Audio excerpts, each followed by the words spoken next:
Welcome back. My next guest is making his second appearance on this show. He's a favourite at the comedy clubs around the country. Please welcome the very funny Patrick Keane, everybody. Patrick Keane.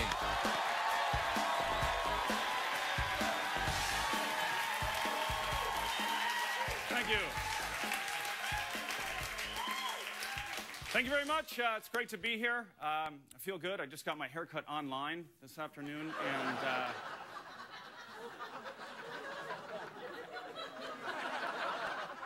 I feel wonderful. It's never like the JPEG, though, unfortunately. I flew to get here today, and inevitably sitting next to me on the airplane was a small child, small baby, started crying right away. So I went to the back of the plane. The flight attendant says, "Sir, you got to go back to your seat." I said, "No, that baby's crying already. The plane hasn't even taken off yet." She said, "Yeah, but it's a full flight. Legally, you need to be in your assigned seat." I said, "I'm not going to do it. You know, the plane hasn't even taken off yet, and I'm going to be a bigger problem than that baby is if you make me sit next to it." And she said, "Well, you know, sir, it is your baby. You really should."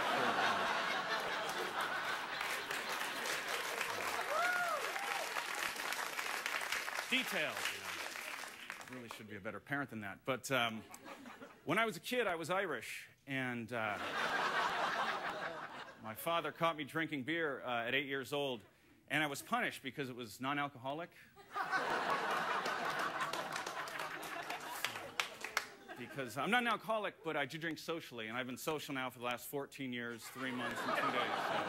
So just taking it one day at a time, all part of Irish Anonymous. Because alcohol makes you say ridiculous things, you know?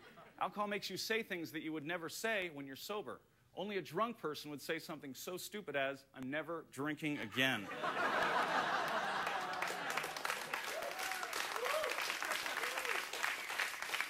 Who talks like that, you know? Sober up so we can go to the bar.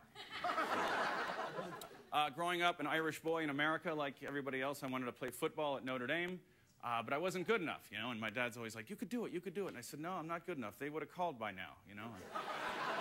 And he said, "You know, you can do it. Rudy did it." And I was like, "Yeah, Dad, Rudy was a Goonie, you know. Rudy was a hobbit. Rudy was Pauly Shore's best friend in Encino Man. I mean, this guy's got some credits, man." But I don't know if you've ever been to an Irish restaurant, but they never give you a menu. They just ask you how you want your potato. We like our potatoes so much that in the 1800s, when we ran out, people either fled the country or they starved to death.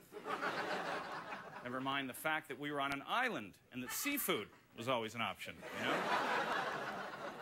Apparently, passage to the New World was a lot cheaper and easier than tying a string to a stick and dipping it in water.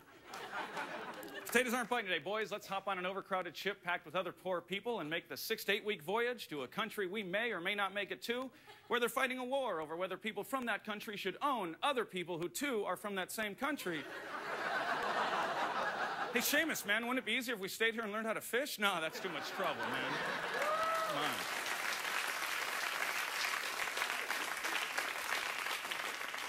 So had my girlfriend not broken up with me 10 months ago, this week was supposed to be our 1-year anniversary.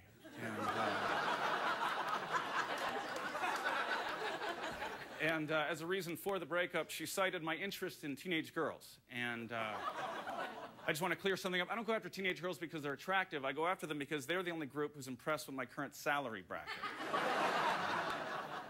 $9,000 a year, not a lot of money to some of you. But to a high school junior working part-time at an all-night ice cream parlor out there on Route 66, it's a pretty good time on a Saturday night. No, honey, 2 scoops. Yeah, that's right. It's payday. Be nice and somebody gets wine coolers for her and her friends later on. Not too long ago, I was competing for the love of a beautiful woman with a good-looking guy, and the challenge soon became, could I be funny for as long as he could be good-looking? It's not easy, you know, because rarely does a girl come up to you and say, "Wow, I really like the size of your sense of humor." If you're good looking, you don't need to say the right thing. You just need to not say the wrong thing, and you're home free, man. And I want to date out of my league. I want my girlfriend to be told that she could do a lot better, you know? I want to be the guy with the beautiful girlfriend who everybody points to at the mall and says, "What? How did that happen, man?